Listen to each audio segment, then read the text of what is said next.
Hi everyone, welcome back with me again in this channel. On today's tutorial, I'm gonna show you how to add audio from your library to the CapCut PC.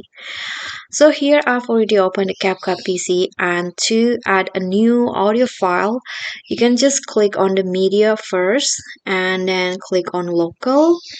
And here in this box, you'll find there's an import button. Just click on this import and you'll be directed to your file library, and you can just select the audio file that you want to add to CapCut PC. For example, this one, and just click on open.